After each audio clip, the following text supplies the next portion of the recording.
So in our next section, we're going to look at some more specifics of the VLANs and the port assignments. And as I mentioned before, one of the ways that we could do this when we're trying to figure out is the link going to be in access mode or is the link going to be in trunk mode is we can run a protocol that is known as the dynamic trunking protocol, or DTP, where in order the DTP protocol is going to prefer to negotiate as an ISL trunk. If that doesn't work, it's going to try to negotiate a .1Q trunk. If that doesn't work as a last-ditch effort, this is going to run as an access port. Configuration-wise, this would be the switch port mode dynamic auto or dynamic desirable, where dynamic auto means that you're listening for the negotiation. Dynamic desirable means that you're starting the negotiation. There can be some cases where you would want to turn this off. The dynamic trunking protocol, it does add a very small yet measurable convergence delay that when the link comes up or goes down, that you have to decide, is it going to be access or is it going to be trunk mode or is it going to be access mode? And there's two ways that we can disable this, either with the switch port mode access, which says that we know for a fact it's not going to be a trunk, so there's no reason that you would need to negotiate it.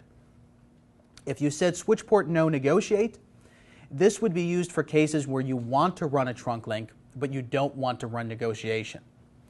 And one of the reasons you may want to do that is that if the other side of the link doesn't support these frames, then some applications are going to have problems with that. Like if you're trunking to one of your end servers, if you're going to VMware, you're going to some end host, usually if you are forming a trunk link, you would not want to run DTP at the same time. So as I mentioned before, there's a couple different combinations that you could go through in order to get this to work, where if the interface is in trunking mode with both sides on, that would form a trunk link. If both of them are running DTP, and at least one of the sides is starting the negotiation, so at least one of them is desirable, the end result of either of these variations would be trunking. Where when you additionally set the mode to be on, technically the negotiation of trunking is still working. Where in the case that we have now, between the two switches, if we look at the show run interface fast Ethernet 13, between switch 1 and switch 2, we have the link set to .1Q encapsulation manually, and we have the link set to trunking mode manually. But if we were to look at the show interface fast Ethernet 13 switch port,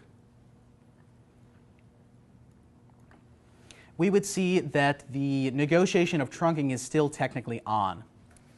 Even though this side is manually set to be a trunk link and it's not set to negotiate the encapsulation, if the other side is still running DTP, you actually would be able to form a trunk link. And again, the reason why you would not want to do this is if the other side doesn't support it, it could cause an error in your layer 2 protocols, or in cases of very high availability. When you're trying to converge to a new link, if you have to negotiate DTP, it's going to take a few milliseconds to do that, where it may seem kind of small, but in certain networks that have really, really high availability requirements, you need to add on a per millisecond basis what are all the possible cases that you would need for convergence on the link. So they do talk about it in that design document that I was mentioning before, the high availability network design guide. But if I was to go to the other side on switch 2 here, and we look at the show running config, right now this says that this is running as a .1Q trunk link. If I were to remove this config, and I can do this either by saying no switch port trunk encapsulation, no switch port mode trunk, I could also say default interface. That's going to reset the configuration to the default options. And you could do this on the routers as well. You could say default interface serial, default interface fast Ethernet. When we look at the configuration here, basically says there's nothing changed. If I look at the show interface fast Ethernet 13 switch port, this will show what's the actual end result of this. Switch port is on. This again means we're running in layer 2 mode. The administrative mode is dynamic auto. It means I am listening for DTP. Since this is in dynamic mode, it also means that the negotiation of trunking is on. The encapsulation is set to negotiate, but the end result of this is actually a .1Q trunk, which it's a less common configuration that you would see this, but you could potentially need to know this for troubleshooting, that if on one side you don't think that this is supposed to be a trunk link, because the configuration doesn't say that it should be, on switch 1, I configure this manually as a trunk. It actually does end up negotiating automatically, because this side is still running DTP. And we would see this if we look at the show interfaces trunk. It says this link is running in auto mode, which means it's a dynamic port, and it has negotiated the encapsulation of 802.1Q. The potential reason that this could be a problem is that for each of these trunk links that you're running between the switches, you're generally also going to be running the different instances of spanning tree over them. And when we get into spanning tree tomorrow, we'll talk about the details of this. But this ultimately here is going to control how traffic is forwarded through the network between the switches.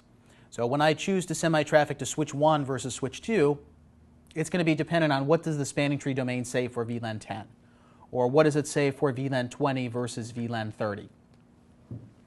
Because again, by default, these switches are going to run what version of spanning tree? Per VLAN spanning tree plus, which means that for each VLAN I create, there's a separate unrelated instance of spanning tree. That the path calculation for VLAN 10 is separate than the path calculation for VLAN 20 or 30.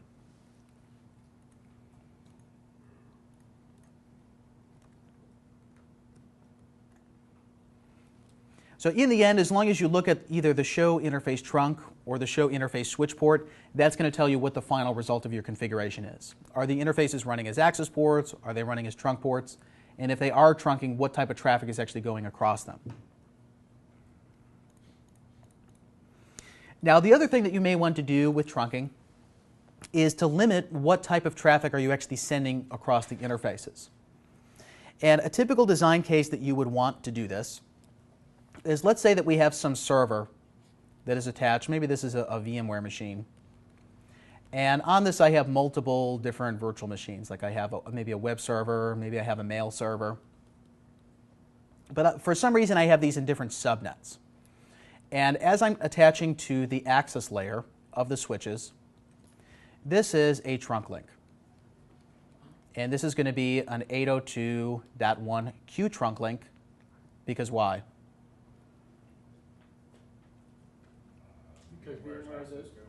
Because it's an open standard. If you were to run ISL, it means that the end host needs to run the Cisco version of this. Most of the network adapters don't support this anymore. Pretty much all of them are going to support running .1Q though. So I have a trunk configured, and the reason why is that I have two VLANs. Maybe my web server is in VLAN 10, and my mail server is in VLAN 20. Then ultimately I'm trying to take their traffic and then send it to other portions of the network. Okay, beyond here it doesn't really matter what the details of this are. But the key is that by default, when the switch is running this interface as a trunk link, every VLAN that is created in the network will automatically be sent over the interface.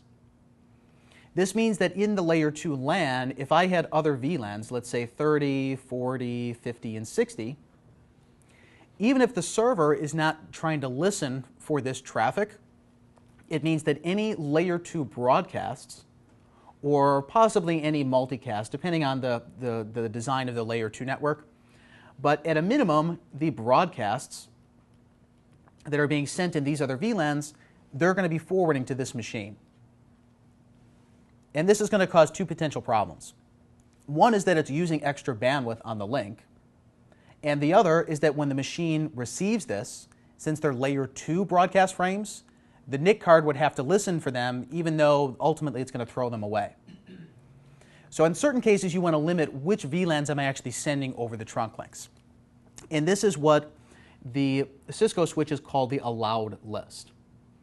By default, the allowed list is going to be all VLAN numbers. So anything from 1 to 4094, which includes your normal VLAN range and your extended range.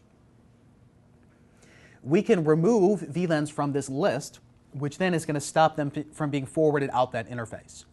Or basically which says in the MAC address table, you wouldn't use that port for flooding, or you cannot learn MAC addresses in that VLAN on that particular port. So in these type of designs where there's certain sections of the networks that are using trunk links but don't have particular VLANs being used, it's going to cut down on the broadcasts, and also what the switch is considering as its unknown unicasts. So any destination is trying to figure out where it's located in the network. Those are going to be treated as if they were broadcasts. So the frame comes in, it's going to go out all ports except the one that it came in on. We'll also see that this is going to cut down on the amount of spanning tree overhead, because for every port that is a member of the VLAN, spanning tree is going to consider that as part of the topology. It has to be part of the calculation. We'll get into more of that when we get into spanning tree tomorrow, but it is a potential design issue. So let's say now in this case that we have a third switch in the network, and we're trying to get traffic that is moving between VLAN 10, between switch 1 and switch 2, where here we had router 1, and here we had router 2. These devices were in VLAN 10. So over this link that is a trunk, I need to make sure that VLAN 10 is included. But in this direction, I'm only using VLAN 20. So if I were to leave the default configuration, both of these interfaces would be forwarding 10 and 20, which means that an ARP packet that is originated by router 1 is going to go in this direction. Even though there's no receivers, it still needs to be forwarded across the link because the switch doesn't know what the overall topology looks like. The way it's figuring that out is by sending the packets everywhere and then trying to listen for when they come back in.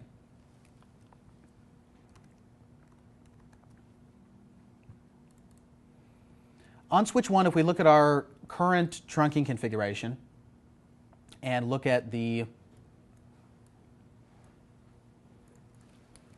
show interfaces trunk, we see that this port number 16, this is automatically negotiated as a trunk link, which basically means that the other side of the link is doing what? If my port is auto here, and I'm running trunking, either the other side is configured as desirable or it's configured as on. But it means at a minimum they're running dynamic trunking, that they're trying to negotiate the link. So the trunk link is up, and if we look at the bottom of the output for Fast Ethernet 016, all of the VLANs that I have created are forwarding across that interface. Even though on the other side there may not be devices that are actually using it, the switch is going to do this so that it has the most flexibility automatically. Then if you want to limit the network, you can do that. But the key is that we have to manually do this.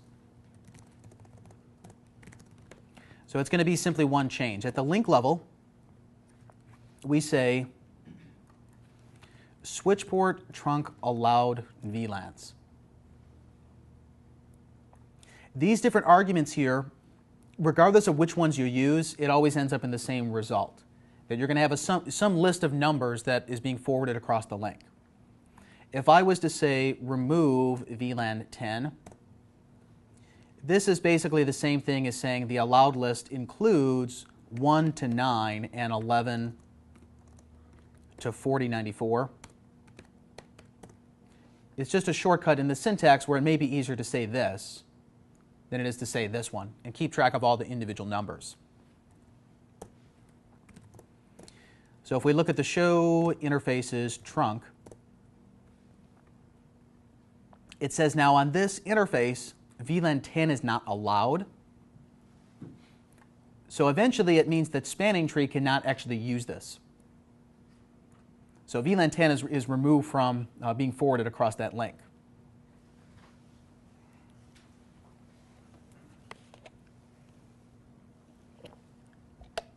If we look at the end result of this, if we show run interface Fast Ethernet 13, or 16 actually,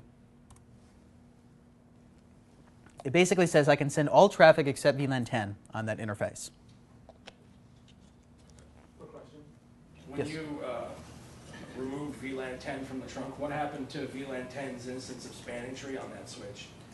On the switch, it's still running, but not on that port. So if we were to look at the show spanning tree for VLAN 10,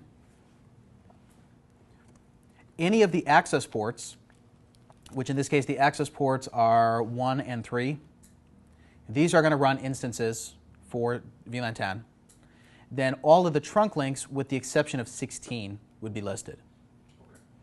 So it basically means when you look in the MAC address table for VLAN 10, interface 16 cannot be there.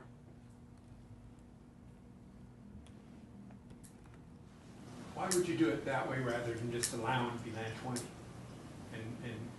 You can do it either way. It just depends on how much traffic do you want to forward over the link. If I have only 20, then I may just say just 20 and then delete everything else. The only issue you run into with this is that it gets hard to maintain. You'd have to keep track of which VLANs forward over which particular links. Otherwise, you can end up in strange cases that if I now add a host that's actually in VLAN 10, they're not going to be able to reach the rest of the network. Or if VLAN 10 goes this way, but it doesn't come back this way, you end up in these strange cases where the packets can go unidirectionally, but when they try to return, they get dropped. And an issue like this in the switch LAN is really, really hard to track down because there's not that many verification techniques that are going to help you.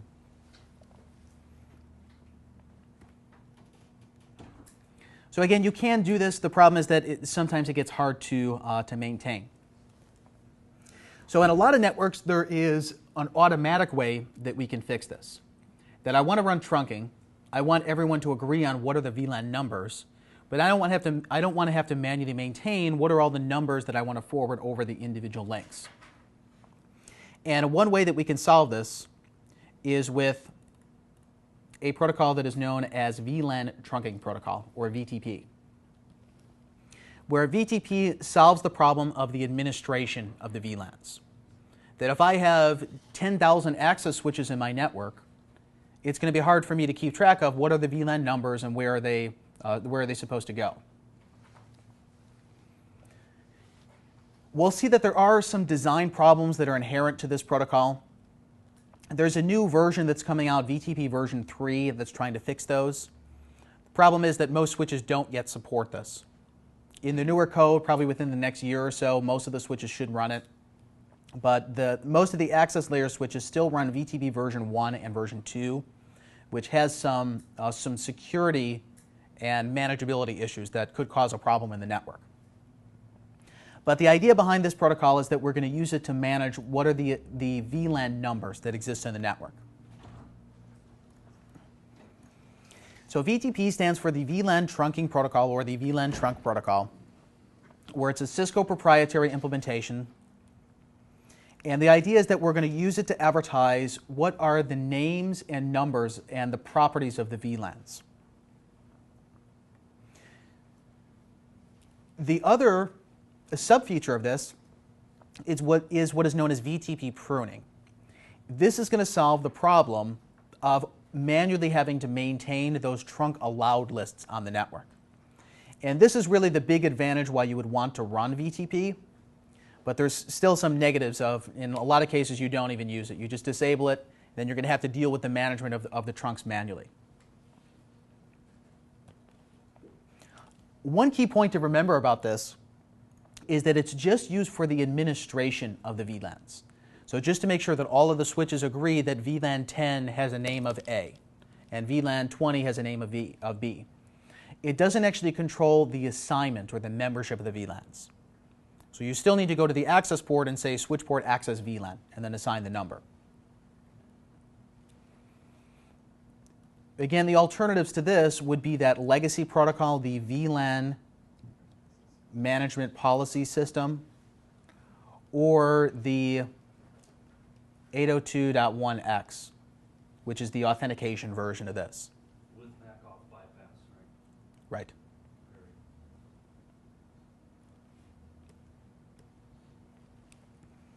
The idea behind VTP is that first off, the switches in the network are going to agree on a management domain name, kind of like how your Windows domain name works. So in order for us to exchange information, we need to make sure that everyone is using the same name. Once we agree on the name, then we're going to define what are the different modes of the devices in the network. This is going to control who can change the information or who can add new information. And there's 3 different modes, which are server, client, and transparent. Eventually, once the VLAN information is advertised everywhere, the switches should agree on what's known as the VTP revision number, or basically the sequence number of the database. So whoever has the most updated copy of the database, that should be the highest number. Then eventually, when we look at the output of show VTP status, we need to make sure that this number matches everywhere. If there's a difference where one switch says it's 10 and the other switch says it's 11, it means that the updates didn't go in this direction for some reason, and this switch has the wrong copy of the VLAN information. So from a troubleshooting point of view, if we go to different portions of the network inside the same domain, and the switches do not agree on the number, then we know there's a problem. It could be a problem in trunking, it could be a problem in filtering, it could be even like a layer 1 problem, something's wrong with the cables. But normally everyone in the same domain should agree on the same revision number. So first off, the domain is going to control, am I going to accept your advertisements or not? If you're in domain A and I'm in domain A, then we're sharing the same information. If you're in A and I'm in B, then we're not going to exchange the VLAN numbers. It gets kind of confusing though, because the VTP domain doesn't relate to the broadcast domains, which basically means that you could have 2 switches that are in different VTP domains, but if the VLAN numbers are the same between them, the MAC address tables are the same. Because this is only for management, it's not for the actual exchange of the traffic. So if I were to have switch 1 and switch 2 as part of domain A, then switch 3 and switch 4 in domain B, and I have a trunk link between them. If there is a host here in VLAN 10, and there's a host here in VLAN 10, if 10 is trunking both directions here, if it's trunking both directions there, and both directions here, the broadcast domain of A and B is the same. Because the VTP domain is just for the administration. It doesn't have to do with the actual MAC address table. The MAC address table is what finally controls, do you forward to someone or not? Along those same lines, then, the VLAN 10 would have to reside on both VTP servers. It would have to be on both VTP servers, correct. So if everyone has the VLAN created and it is trunking, it's the same broadcast domain, even if you're not in the same VTP domain. But most of the cases, you wouldn't have this problem to begin with. If you want the switches to share the VLAN information, you just put them in the same domain. That solves the problem to begin with. The configuration is pretty straightforward. We say VTP domain and give it a name. By default, it's going to have no value.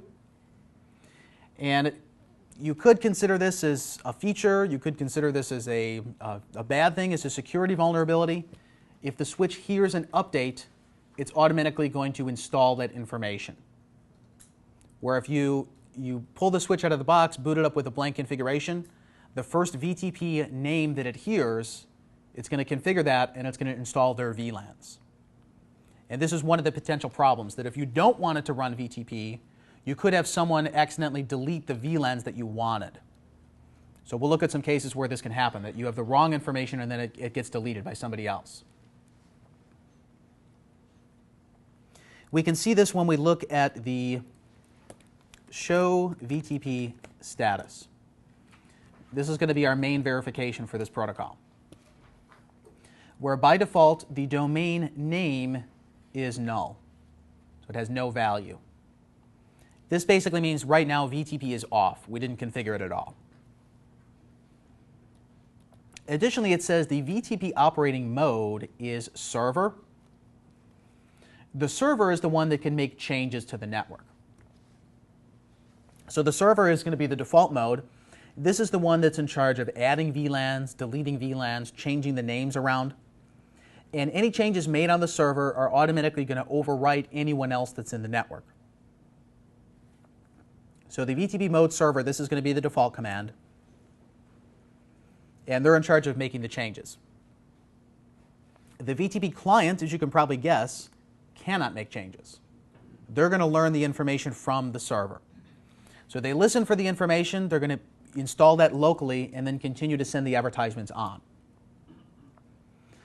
You could have multiple servers in the network, you could have just a single server.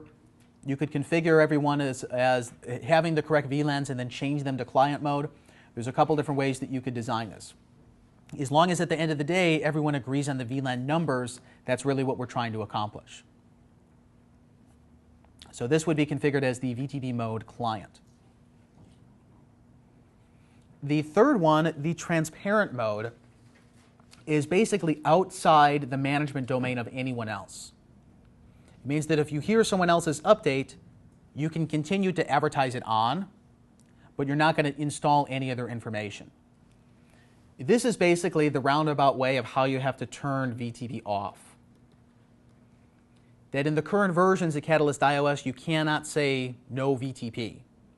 The only thing you can do is set the switch to be in transparent mode, which means that they ignore any of the updates from the other switches.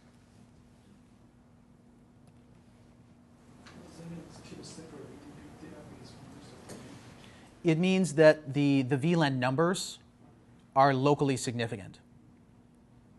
So we'll see that when we look at the client-server model, you make the changes on the server and it's updated on all the clients.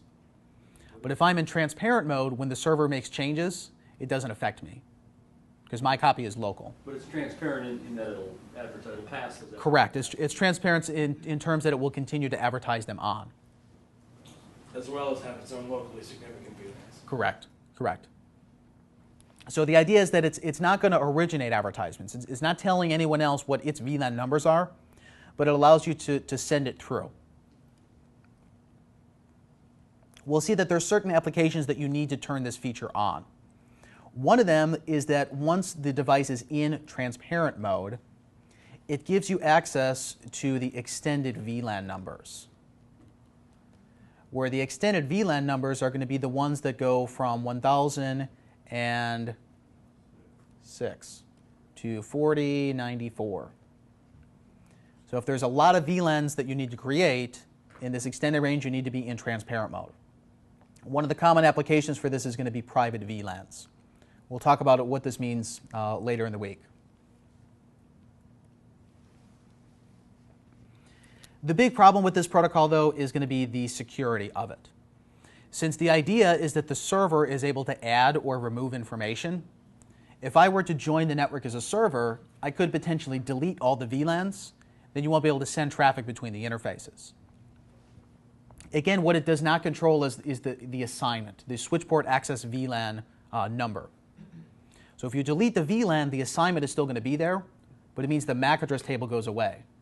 So you can't send traffic between interfaces because there's no MAC table. So this is one of the big concerns for a lot of people with VTP. So you need to make sure that you maintain security for it. One way to prevent this is just to use authentication. If everyone is in the same domain name and they're agreeing on the same password, then you're not going to receive updates from anyone outside of the domain, and you cannot send advertisements to them. The problem, though, is that it doesn't stop you from screwing up the network. I could accidentally say no VLAN 10, that's going to advertise it to all my switches, and then VLAN 10 loses access to everywhere. And based on that, that's where a lot of people don't run the protocol at all. You would set your VTP mode to transparent, and then simply have to deal with the administration headache. That if you want to add a new VLAN, you have to create it and then assign it. And you would have to keep track of somehow what are the different VLANs you're using and make sure that all the switches agree on it.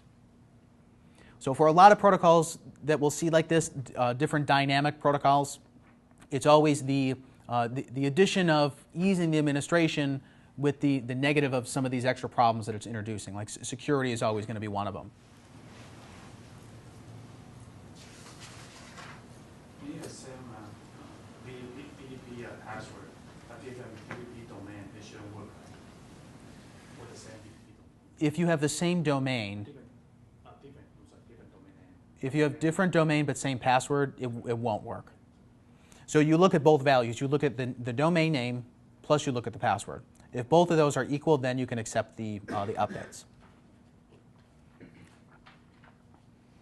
So let's look at an example of this. The first thing that we need to do is to make sure that the switches are running trunking, because VTP is only going to be advertised on interfaces that are running trunking. They have to be either ISL or .1Q. As long as the switch internally, when it says show interfaces trunk, if the link appears there, then it can run VTP. So VTP doesn't get sent out on access port. So the next thing I need to do is to make the network look like this. What I actually need to do here is shut down a bunch of the other interfaces that were automatically negotiated as the trunks. Otherwise, I'm not going to know what does the actual physical topology look like in the network. So on switch 1, I'm simply going to say interface range fast Ethernet 14 to 15 and fast Ethernet 17 to 21. I'm going to shut these down. These are the links that I'm not using. Basically what this is doing is leaving me with just this port and this port. On switch 2, switch 2 is going to have only 13 enabled.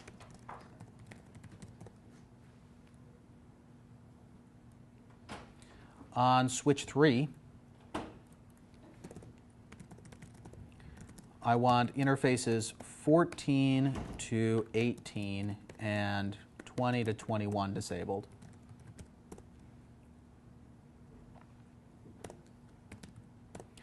Which should mean that switch 4 is only left with that one port.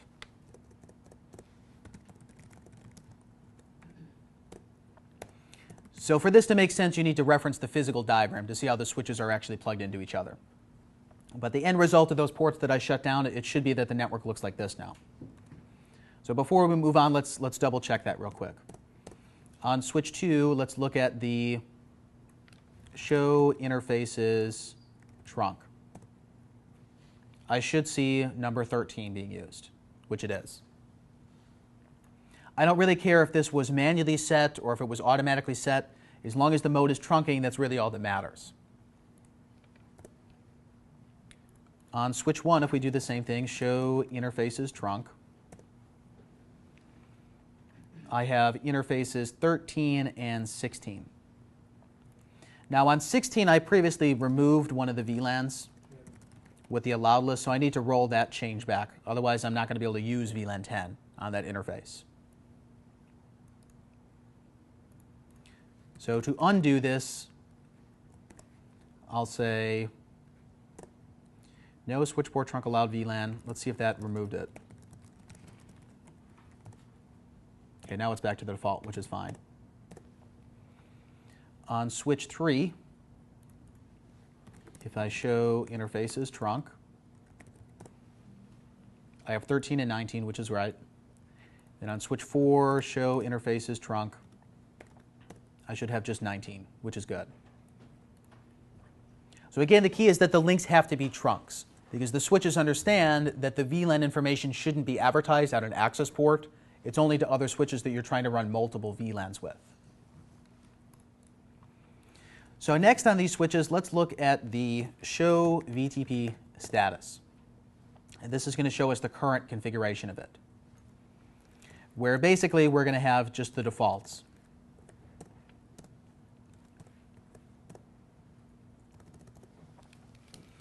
What this is going to show us is what is the domain name? So who are we participating VTP with?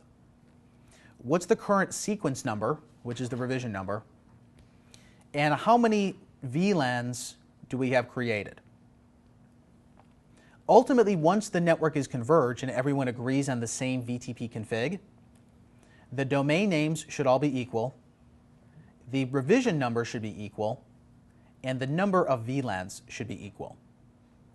So everyone should agree on what the database, the VLAN database, should say. If we compare this now from switch 1 to switch 2, they don't agree on what these are. There's a difference in the number of VLANs, and there's a difference in the revision number.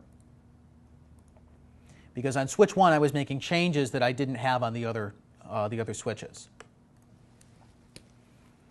So the next step, I'm going to configure the VTP domain name.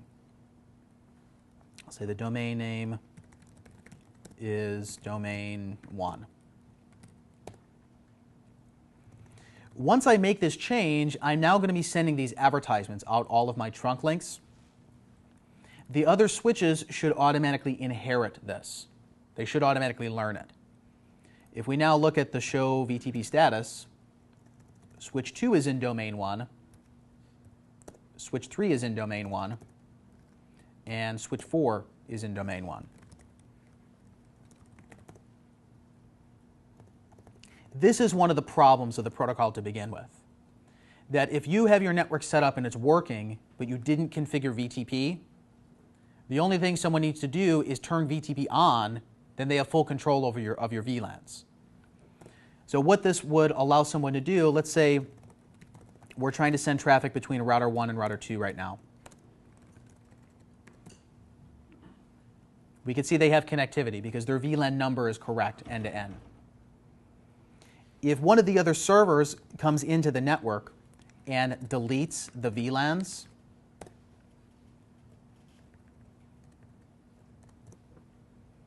this is going to send an update to all the other switches, and now that MAC address table is deleted. That's because they're all set to server. Because they're all set to server by default. One of the big problems that you run into in a legitimate case for this, and this is obvious, this is like an attack on the network, that someone's trying to hack VTP. But where the problem can legitimately come in is that if you're trying to do some sort of like scale implementation of your network, let's say I want to test out the configuration before I actually plug the switches in, I might have been configuring the switches together and running VTP. If I plug them into the network and the revision number that they have is higher than the current network, it means they overwrite the info. Even if they are in client mode, which is kind of strange.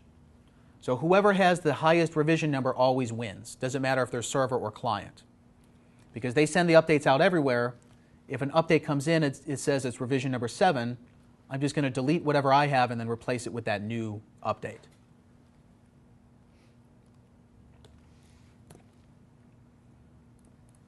If I add VLAN 10 back to the network, ultimately we should see that once spanning tree reconverges, that router 1 should regain connectivity to its hosts. So again, this is not going to affect the VLAN assignments. It didn't delete the command switchport access VLAN, but the problem is VLAN 10 can't be used if there's no MAC address table.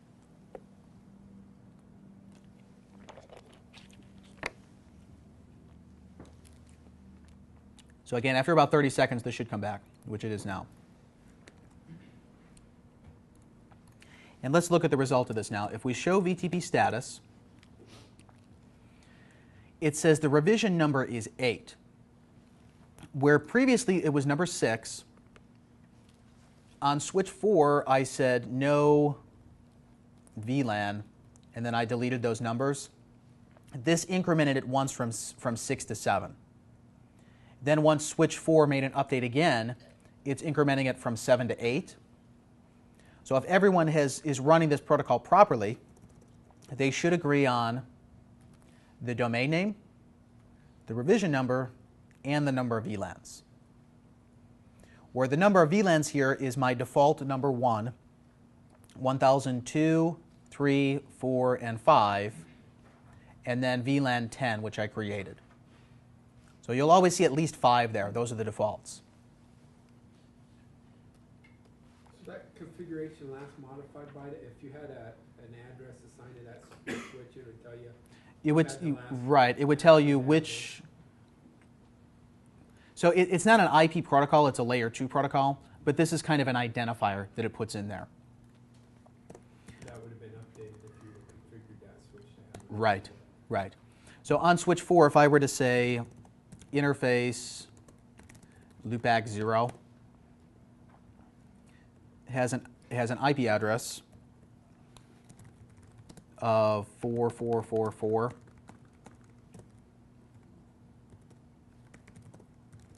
Once I make a VLAN change, let's add 20, add 30, and 40.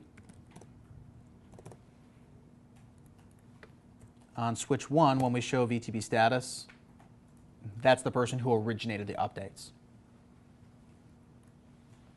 So now I should see that the revision number incremented 4 times for each of those changes that I made, and the number of VLANs increased by 3.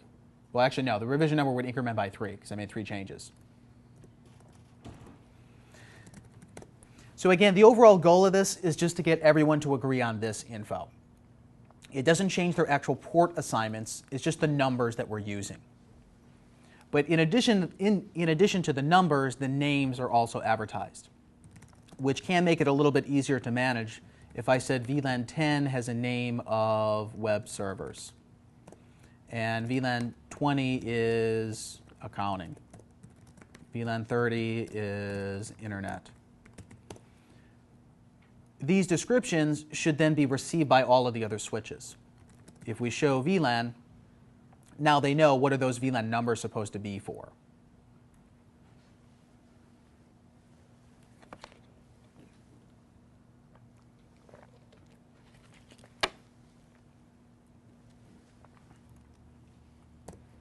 So for the basic configuration of this,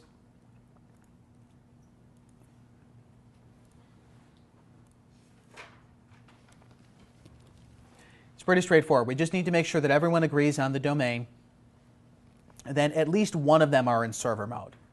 The other ones could be in client mode or they could be in server mode. As long as we agree that someone is going to make the changes, it's fine. Then typically you would also want a password on here. This is just going to make sure that if someone else who doesn't have the password tries to make a change, it's not going to be received. And it does use an MD5 hash value, so it's an encrypted password. You would see this if I said the VTP password is whatever, 123456. Once I configure the switches to agree on this,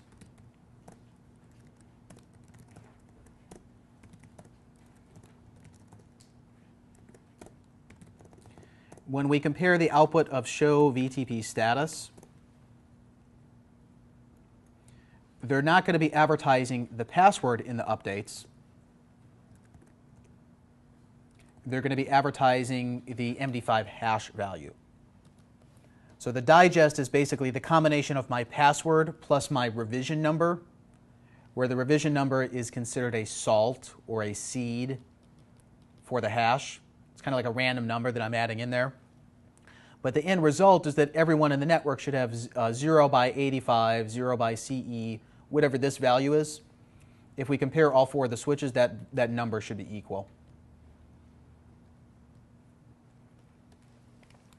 If someone doesn't agree on this, like let's say switch 1 in the middle, I change this. The VTP password is ABC. If I try to make an update now, VLAN 123, VLAN 456, we would see the other switches eventually complain about this.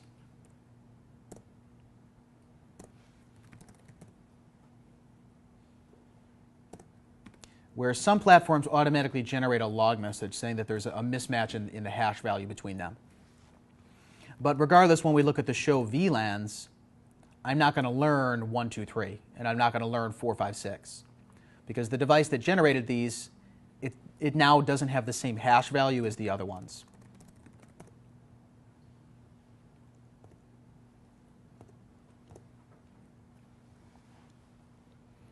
Okay, any questions up to this point on the basic features of VTP?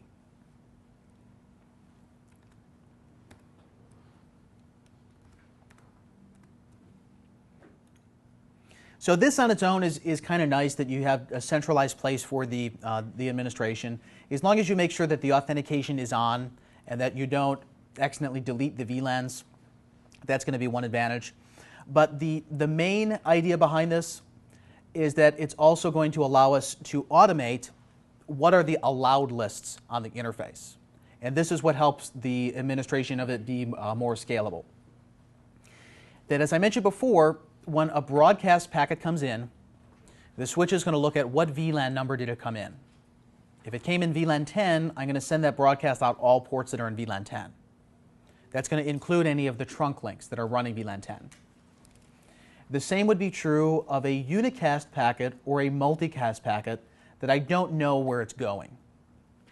Because this unknown transmission, this is what we consider the flooding, where the switch is trying to learn the network by sending the packets everywhere, then eventually trying to solicit a response back in. But the problem is, as the network starts to grow, even though the VLANs are separating the network into different broadcast domains, all of these broadcast domains are still running on the trunk links. So every time someone sends an ARP request, every time someone does like a Windows file browsing or like a Bonjour file browsing in macOS, all that traffic is going to be sent over all of the trunk links and have to be sent to everywhere in the layer 2 network. So this is a big limitation of the scaling of the network.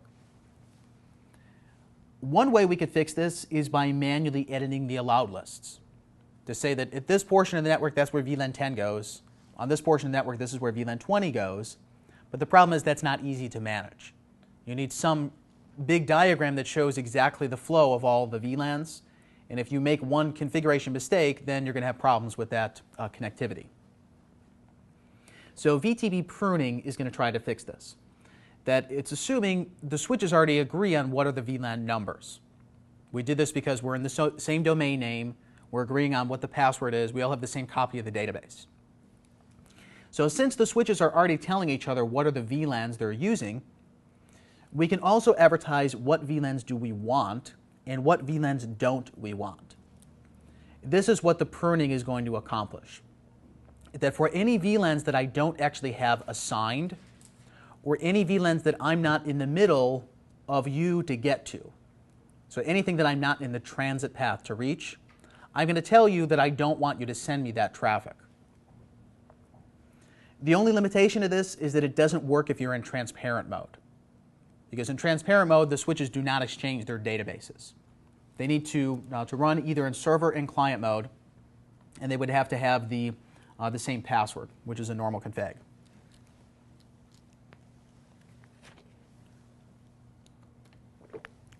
But let's now say in this case that we change our assignments of the actual end hosts. Where on switch 2, here we have router 2, and this is router 2's fast Ethernet 0/2 on switch 2. On this switch, we would have router 1, FA 0/1, also router 3, that's FA 0/3, and router 5, this is FA 0/5. On switch 3, we could have another port here that is, let's say, router 3. And then on switch 4, we'll have router 6's port, which is fast Ethernet 0/6. We don't need to actually exchange traffic between the end hosts to look at this. We just need to make sure that the switches assign the VLANs to the ports. So the next thing I'm going to do is have them all agree that we're using these 3 VLAN numbers. We're using VLANs 10, 20, and 30. Since VTP is already on, the only thing I need to do is tell them to use these 3 numbers. And I would then have to have the correct password. We can see this if we say show VTP password.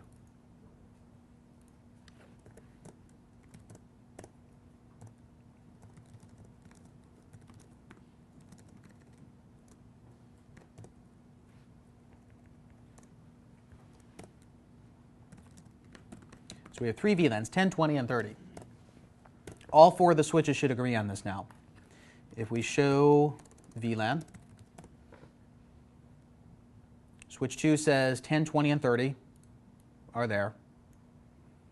Switch 3 should say the same thing, show VLAN. Switch 4 should say the same thing, show VLAN.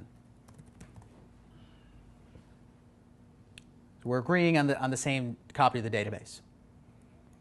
Eventually, once spanning tree converges, if we were to look at the show interfaces trunk, this is going to tell us, are we actually forwarding that VLAN number on the links? Now, right now, there's only one path through the network, and it looks like this. So all 3 of those numbers, 10, 20, and 30, it should be forwarding both directions over these links. On switch 2, when we looked at the show interface trunk, it says on Fast Ethernet 13, I'm forwarding 1, which is my default, then 10, 20, and 30. On the allowed list on the interface, this is all VLANs. So we're not doing any manual filtering. Eventually, the network figured out that 1, 10, 20, and 30 should be forwarding packets out those links. This is based on spanning tree protocol. Switch 1 would say the same thing, but that's going to be out both of those interfaces. It says that ports 13 and 16 are forwarding all 3. Switch 3 will say they're going out 13 and 19. And switch 4 is going to say this is going out 19. So end to end, the VLANs are forwarding everywhere.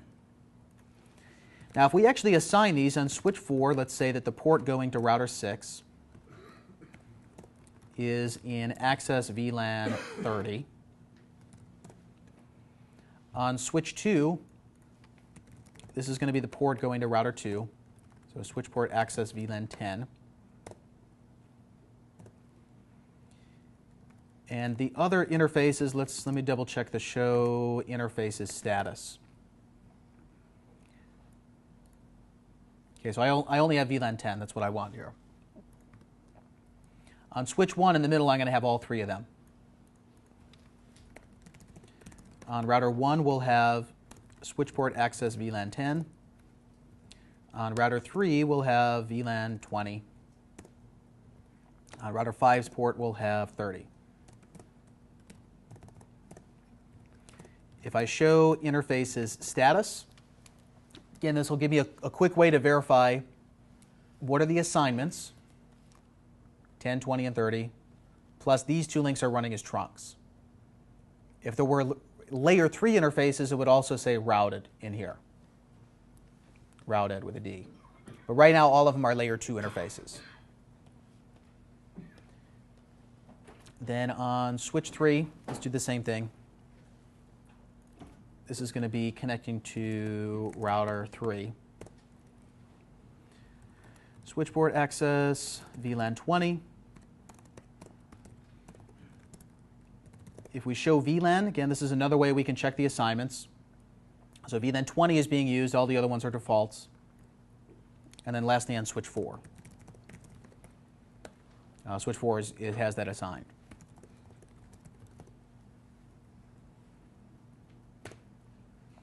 What this is not going to change, though, is the trunking.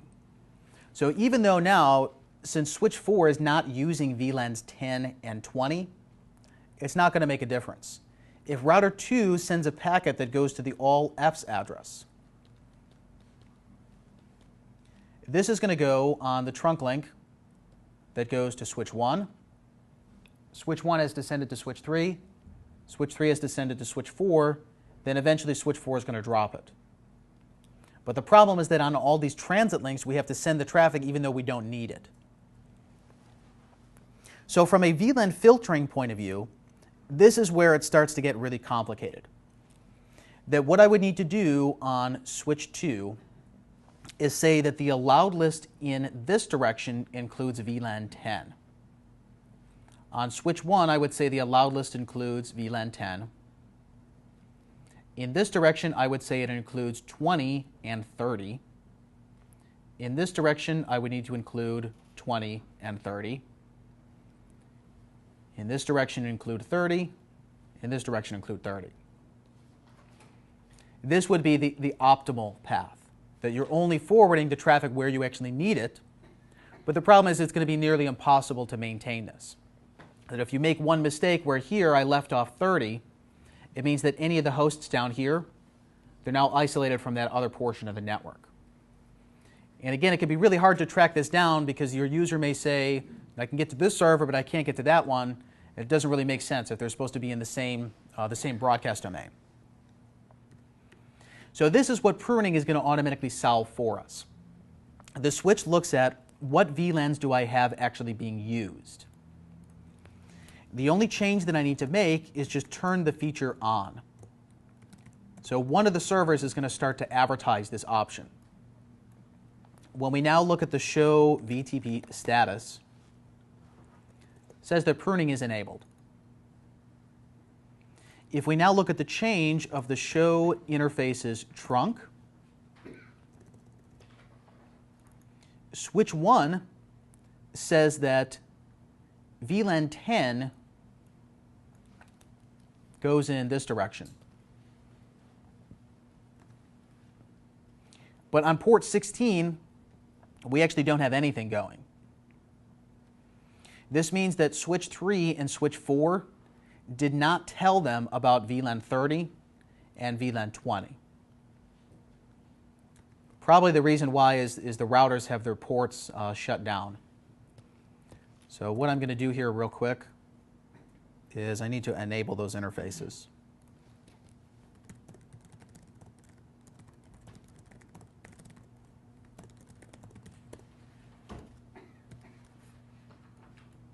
Because again, with the router's default config, its interfaces are disabled automatically.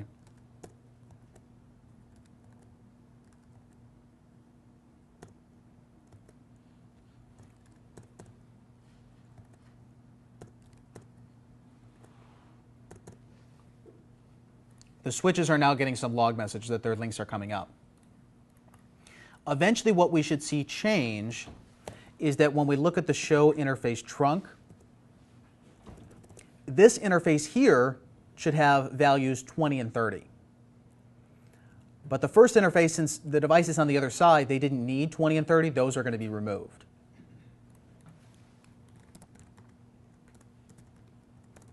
And the key is that this is dynamic. So as the ports go up or down, the switches can automatically decide which ones do you actually need.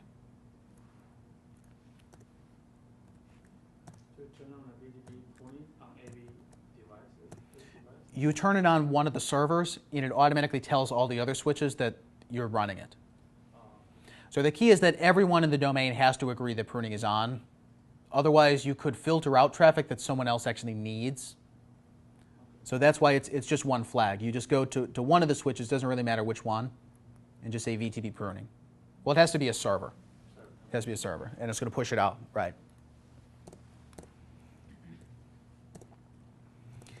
Switch 4 is now saying that the VLANs that I am sending in this direction are 10, 20, and 30. The reason why is that switch 3 heard from switch 1 that switch 1 is saying I need VLAN 10, I need VLAN 20, and I need VLAN 30. Switch 3 tells switch 4, even though I don't have 10 and 30 assigned, someone else does behind me. So when you send me your traffic, you need to include 10, 20, and 30. This is why we have this result. When we look at it in some other portions of the network, you'll see that not all of the VLANs are going to be forwarding everywhere. It's not on 100% optimization, but it's basically the network's best guess to make sure that I'm filtering out traffic that I definitely don't need, but I'm still allowing for traffic that maybe you do need and I just don't realize it.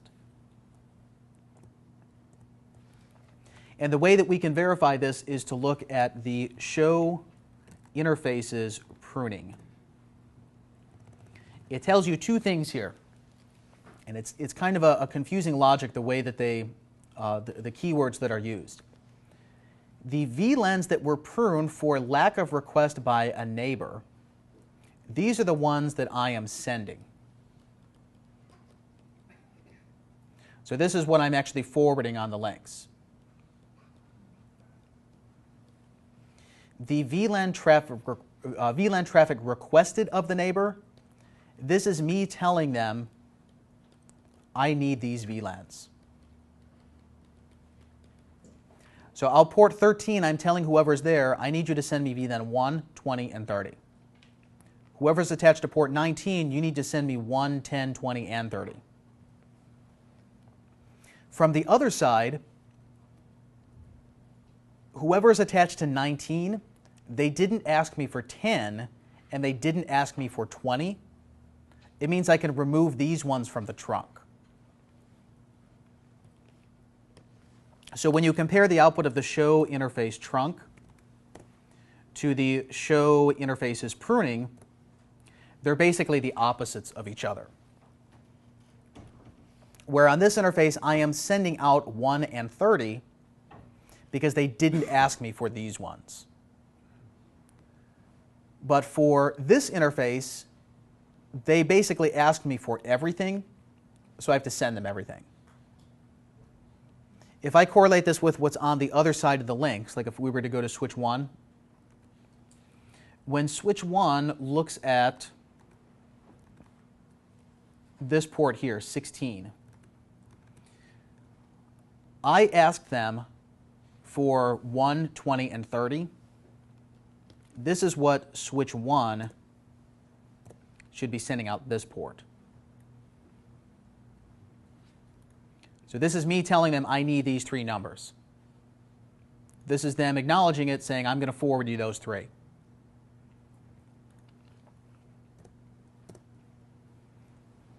So eventually the network is going to work itself out here where it knows which VLAN numbers you want on which interfaces, and it's only going to forward those.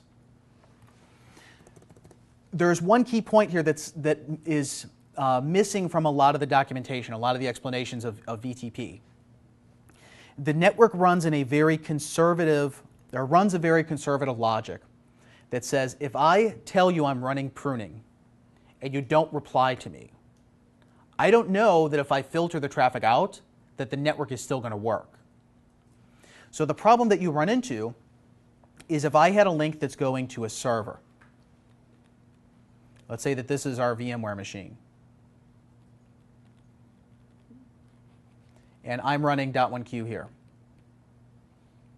It's very unlikely that the VMware interface is running VTP because they're not part of the switch network, they're an endpoint. The problem now becomes when switch 2 sends the VTP pruning request. What's going to happen when it asks the server, what VLANs do you have? It's going to get no answer. So it's going to say, well, I don't really know what you want, so I'm just going to send you everything.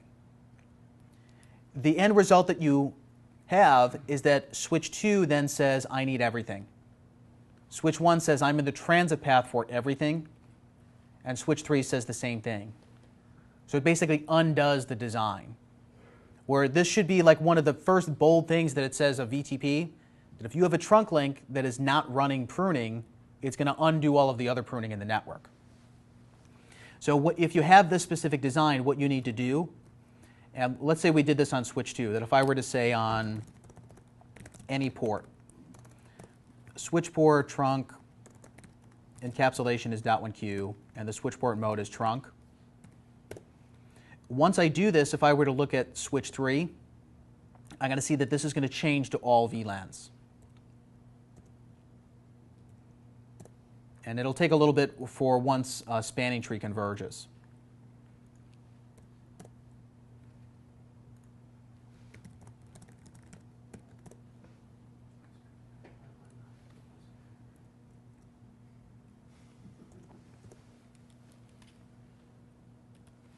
So right now we can see these ones are optimized because they tried to delete 20 and it tried to delete 30. On this second link it tried to delete 10. once this interface changes to the forwarding state of spanning tree, it should undo the pruning in the rest of the network.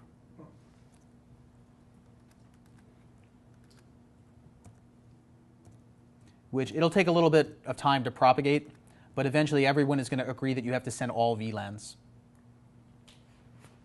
Did you force the allow on that? That's the key. That you have to manually set the allowed list to take the place of the automatic pruning. So this is the reason why you would want to run both at the same time. That if pruning is on in the network and you trunk to someone that doesn't support it, you have to manually list what VLANs do you want, and then pruning is going to assume the other ones I can delete. So on this link here that I'm going to router 4 on, I would say something like switchboard trunk allowed is maybe just VLAN 10, which would then allow everyone else to try to eventually remove the other VLANs.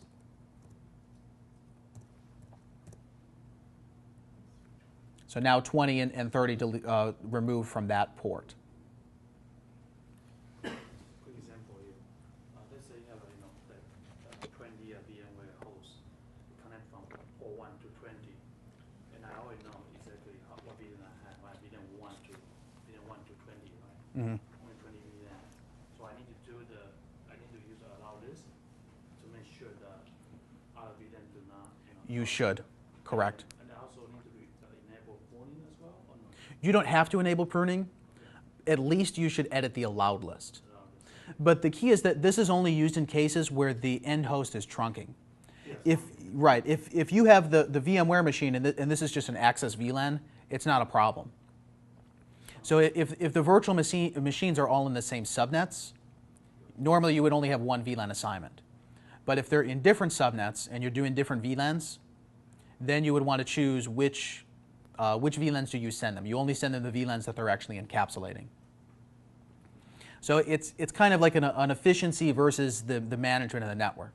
It becomes kind of a pain to keep track of what are all the numbers that you're using.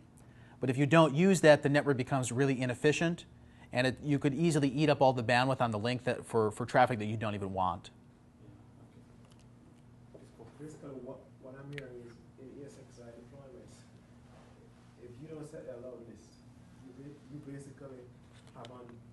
basically undo all the VTP pruning that the Cisco guy did. Exactly. Right. Yeah. But the problem is it's not set on the virtual machine side. It's set on the network side. So on the VMware console, you'll have these virtual NICs that you bind to the different VLANs, but it's not trying to negotiate with the network those numbers.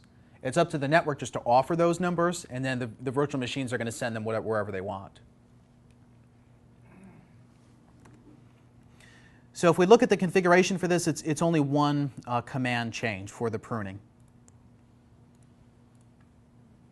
which is somewhere in the network, doesn't really matter where. Somebody says VTP pruning. This is going to advertise it then to all of the other switches. The change you would see is when you look at the show VTP status, pruning should be on. VTP pruning mode is enabled. And then under show interfaces trunk, you would eventually see that not all of these numbers are sent everywhere. Then finally, show interfaces pruning. This is going to show you the specific numbers that are being sent. Where remember, this is kind of the backwards logic. This is what they don't want. So when I forward my traffic out that link, I am not going to send 20 and I'm not going to send 30. This is what I'm asking them for. I'm telling them I need 1, I need 10, I need 20, I need 30. So when you compare this to the show interface trunk, that's going to show you ultimately what's being sent across the link and what's not. The top one is what I don't want, and the second one is what I will send. The top one is what they don't want. And then the top one is, so this is what I will not send to them. So when I send traffic outbound, it's not going to include numbers 20 and 30. This is what I want to receive. Oh, okay, so top is outbound, bottom is inbound. Correct. Correct. So this is what I'm requesting of the neighbor. They could change this output around to make it a little bit easier to read. But again, when you correlate this with show interface trunk, ultimately show interface trunk tells you what's going out that particular interface.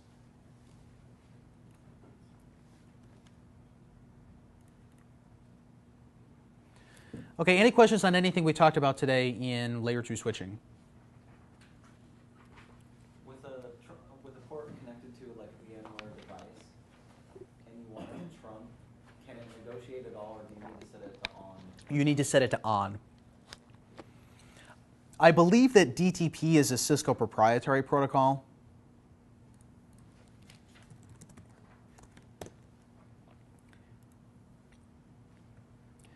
But the routers themselves don't support this either. So basically anything that's not a catalyst switch is not going to run this. And let's see, design tech notes.